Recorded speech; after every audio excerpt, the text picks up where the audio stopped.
दोस्तों, एक अपराधी जब भी कोई अपराध करने जाता है तो उससे पहले एक प्लान ज़रूर बनाता है। उसी प्लान के तहत अपने बुरे काम को अंजाम देता है, लेकिन वह सोच नहीं पाता कि आखिर हमसे अब तक कोई गलती ना हुई होगी और ना हो पाएगी। लेकिन होता कुछ उल्टा है, जिसकी वजह से वह खुद जेल के सलाखों के पीछे पहुंच जाता। आज की घटना में सेम कुछ ऐसे ही होता है।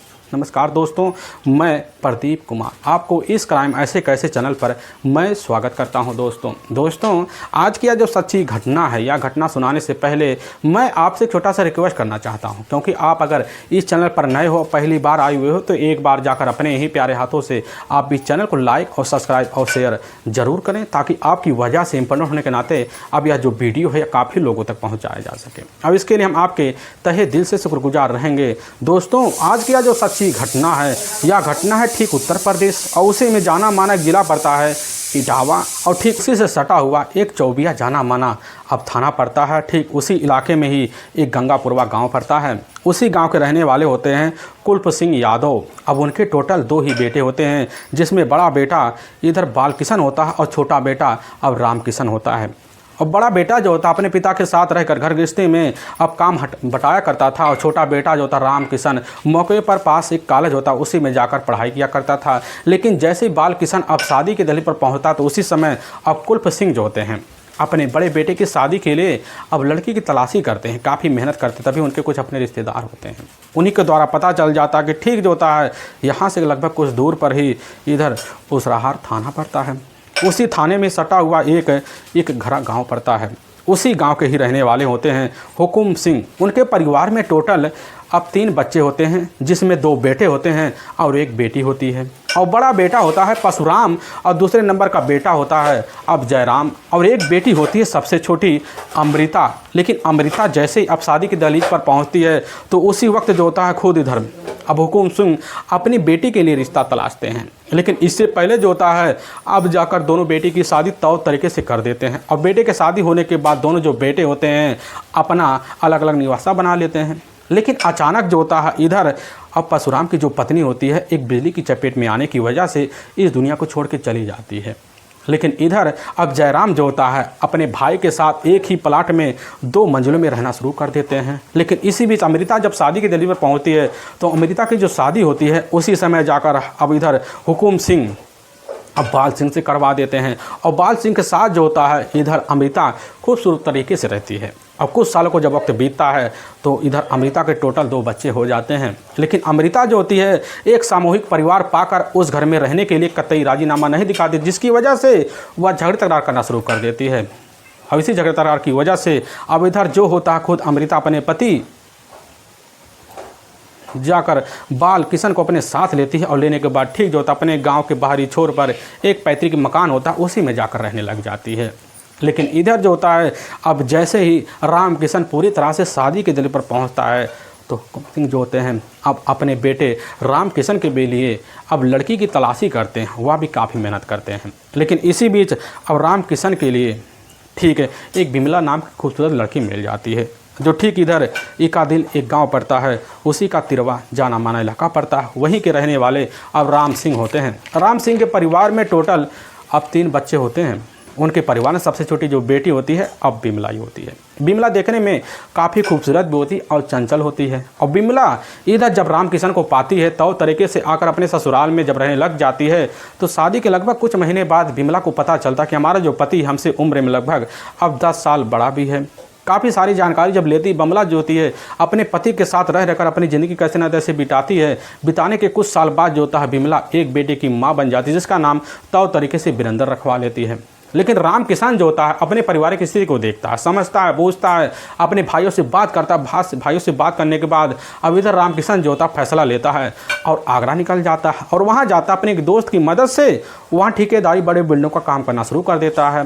राम किशन के पास काफ़ी ज़्यादा पैसे आने लग जाते। उसी पैसे की मुँह में फंसकर अब वह महीने में लगभग 1 हफ्ते के लिए घर आता, कभी 2-3 महीने बाद 1 हफ्ते के लिए घर आता, फिर चला जाता। लेकिन इधर बिमला की जो ज़रूरतें होती है पूरी तरह से उदासमय हो जाती। ज़रूरतों को पूरा करने के लिए अब नए नए आदमियों की व्यवस्था करना शुरू कर देती है। लेकिन तभी बिमला घर का सारा काम जब निपटाती तो अपने जेठानी के घर मौके पर अमृता के घर भी चली जाया करती थी। लेकिन जब जाती तो वहाँ पर अमृता का अपना जो भाई होता है अब बड़ा परशुराम का भी वहाँ ना जाना हो जाता है। आने जाने की वजह से अमृता की जो नज़र होता है परशुराम के ऊपर पहुँचता है। दोनों एक दूसरे को देखते हैं, समझते हैं, बूझते हैं और इसी बीच दोनों के बीच जो होता है ऐसी बात होती है कि वहाँ तक शादी के वादे हो जाते हैं और इसी बीच दोनों के बीच संबंध भी पनप जाते हैं। अब रिश्ते की जब शुरुआत होती है तो बार बार चलती इसकी जानकारी राम किशन को लगता है। तो राम किशन जो होता है दोनों के बीच दरार खड़ा कर देता है, जिसकी वजह से दूरियां तो पनपती है। और यहाँ तक कि राम किशन जब कभी घर पहुँचता तो शराब की नशे में होता, कभी कभी इधर जाकर परशुराम का नाम लेकर अपनी पत्नी का पिटाई भी कर दिया करता था। और इधर बिमला जो होती है परेशानियों से निजात पाने के लिए खुद अपने प्रेमी अब परशुराम के पास कॉल करती कि कहने लग जाती, अगर तुम हमें इस दुनिया में देखना चाहते हो तो हमें फैसला लो कि अब तुम अपने पास रखना चाहते हो। यह बात जैसे ही परशुराम सुनता उसी वक्त कदम उठाता है। उठाने के बाद ठीक जो होता है कुछ साल के पहले यानी कि 8 साल पहले जो होता है अब इधर बिमला को साथ लेता है और लेने के बाद ठीक जो होता है दिल्ली निकल जाता है और वहाँ बिमला को लेकर तौर तरीके से रहता है, तौर तरीके से ज़िंदगी बिताते हैं। लेकिन वहाँ रहकर जो होता है बिमला एक बेटी की जब माँ बनती है खूबसूरत तरीके से अपनी ज़िंदगी ढल जाती है। लेकिन दूसरी तरफ जो होता है अब जाकर राम किशन को खबर लगता है। शुरुआत में तो वह जाकर थाने में जाता है और इधर परशुराम के बारे में जानकारी भी ले लेता है और परशुराम के ऊपर अपहरण का मुकदमा दर्ज करवा लेता है। लेकिन पुलिस की जो टीम तलाशी करती है लेकिन परशुराम के बारे में कुछ अता पता नहीं चलता है, जिसके बाद पुलिस भी ठप पड़ जाती है और परशुराम अपनी ज़िंदगी जीते जीते लगभग 8 साल का वक्त निकाल लेता है।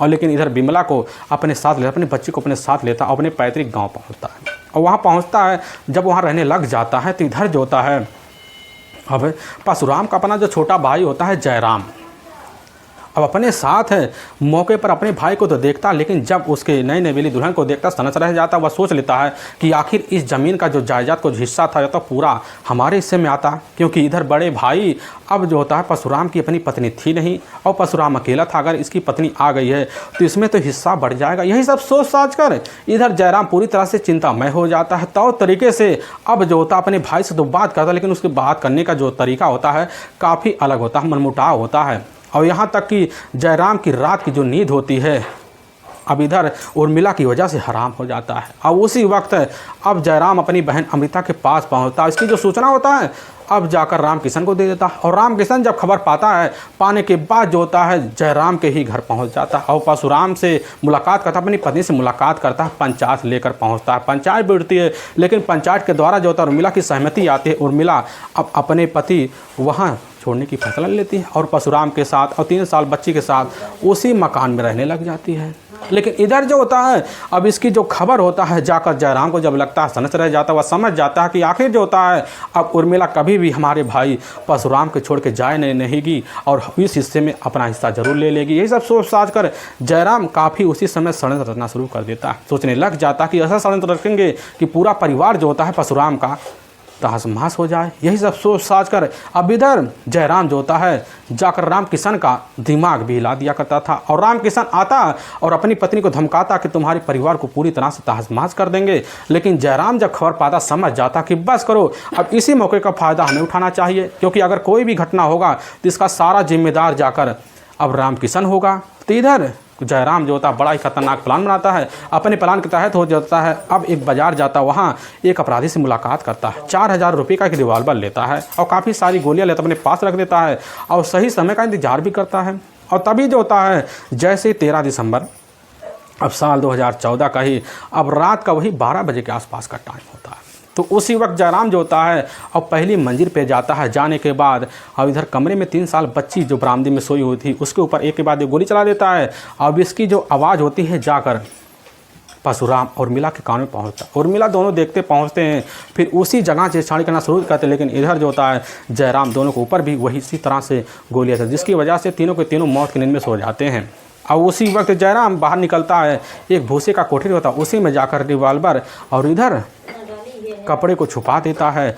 फिर वहाँ से बाहर निकलता है, चिल्लाना शुरू कर देता है, कहने लग जाता है कि हमारे भाई और हमारे भाभी और उसके बच्चे को इधर जो होता है राम किशन और वीरेंद्र ने ही मिलकर हत्या कर दी है, क्योंकि हमारे सामने ही दोनों अपने हाथ में रिवॉल्वर लेकर यहाँ से निकले हुए हैं। लेकिन झूठी खबर जब मोहल्ले वाले को देता है तो मोहल्ले वाले भी अब इधर जयराम के ऊपर यकीन कर लेते हैं और इसकी खबर वहाँ के प्रधान को लगता है। प्रधान जो होता है इसकी खबर अपने ही थाने उरसहार में दे देता है। अब वहाँ के थाना प्रभारी अब संजय यादव जैसी खबर पाते हैं अपने दल बल टीम को लेते हैं और लेने के बाद ठीक जो होता है इघरा गांव पहुँचते हैं और इधर परशुराम के घर में घुसते हैं, देखते हैं जो फर्श होता है उसी फर्श पे और परशुराम उर्मिला पूरी तरह से खून से लथपथ पड़े होते हैं। एक तख्त होता है, उसी तख्त पर अब इधर उनकी 3 साल की बच्ची होती है, पूरी तरह से वह मृत पड़ी होती है। पुलिस की टीम घटना का निरीक्षण करती है, लेकिन वहीं पर जयराम होता है। जयराम से जब पूछा जाता है, जयराम बेधड़क पुलिस के सामने कहने लग जाता है कि साहब जो होता है इधर उर्मिला का अपना जो पहला पति होता है राम किशन, उसके बेटे इधर वीरेंद्र जो उम्र में सिर्फ 18 साल का हो चुका, उसी ने मिलकर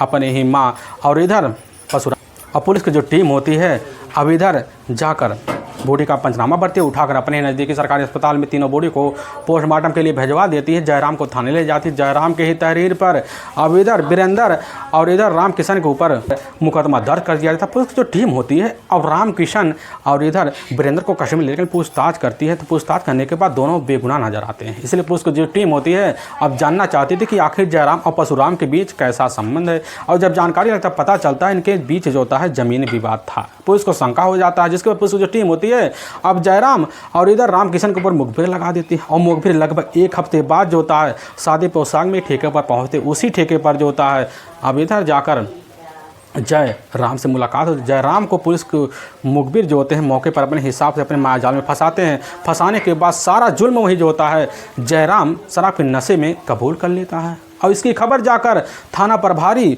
अब संजय यादव को संजय यादव अपने टीम को लेते हैं और ठीक जो होता है अब 21 दिसंबर को ही जाते हैं और इधर जयराम कस्टडी में जब थाने पूछताछ करते हैं मुखबिर सामने होता है, सारी सच्चाई मौके पर कबूल कर लेता है। लेकिन जो सच्चाई से सुनने के बाद हर किसी का वहाँ कलेजा साहिल जाता। पुलिस की जो टीम होती है जयराम के ही तहरीर पर रिवाल्वर और साथ में कपड़े को भूसे की कोठरी से कब्जे में लेती है और ले जाती है। जयराम को वहाँ के कोर्ट में पेश कर देती है और कोर्ट में जयराम के ऊपर काफ़ी गंभीर धर्म मुकदमा दर्ज करके ले जाकर हमेशा के लिए जेल सलाखों के पीछे डाल देती है। दोस्तों, हमें इस घटना का सुनाने का जो उद्देश्य किसी के दिल को ठेस पहुंचाना नहीं है, बल्कि आपको यह बताना कि आप जहां भी रहें आप सावधान और सतर्क जरूर रहें। दोस्तों, फिर मिलेंगे एक नए वीडियो के साथ। तब तक के लिए अब जय हिंद, जय भारत।